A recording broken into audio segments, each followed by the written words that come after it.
મિત્રો, આપ જોઈ રહ્યા છો ગુજરાતની એક એવી ચેનલ કે જે તમારા શહેરના પળે પળના સમાચારો તમારા સુધી પહોંચાડે છે. સ્વાગત છે આપનું A1 અભિક્રાઇમ ન્યૂઝમાં. હું છું એન્કર અર્પિતા પટેલ. કચ્છના મુન્દ્રા ખાતે 80માં સ્વાતંત્ર્ય પર્વની ભવ્ય ઉજવણી. પ્રભારી મંત્રી કાંતિલાલ અમૃતિયાએ તિરંગો લહેરાવ્યો. કચ્છના મુન્દ્રા ખાતે 80માં સ્વાતંત્ર્ય પર્વની જિલ્લા કક્ષાની ઉજવણી કરવામાં આવી હતી. શ્રમ અને રોજગાર રાજ્યમંત્રી તથા જિલ્લાના પ્રભારી મંત્રી કાંતિલાલ અમૃતિયાએ તિરંગાને સલામી આપીને નાગરિકોને સ્વાતંત્ર્ય પર્વની શુભકામનાઓ પાઠવી હતી. આ પ્રસંગે મંત્રીશ્રીએ મુન્દ્રા તાલુકાના વિકાસ અર્થે ₹25 લાખનો ચેક એનાયત કર્યો હતો.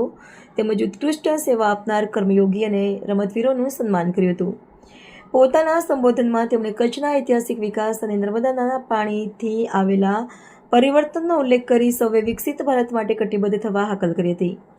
આ ઉજવણી દરમિયાન શાળાના બાળકો દ્વારા સુંદરકાંડ સાંસ્કૃતિક કાર્યક્રમો રજૂ કર્યા હતા અને મહાનુભાવો દ્વારા વૃક્ષારોપણ પણ કરાયું હતું.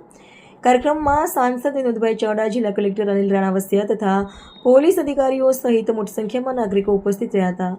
રિપોર્ટર ભરત ઠાકોર, કચ્છ.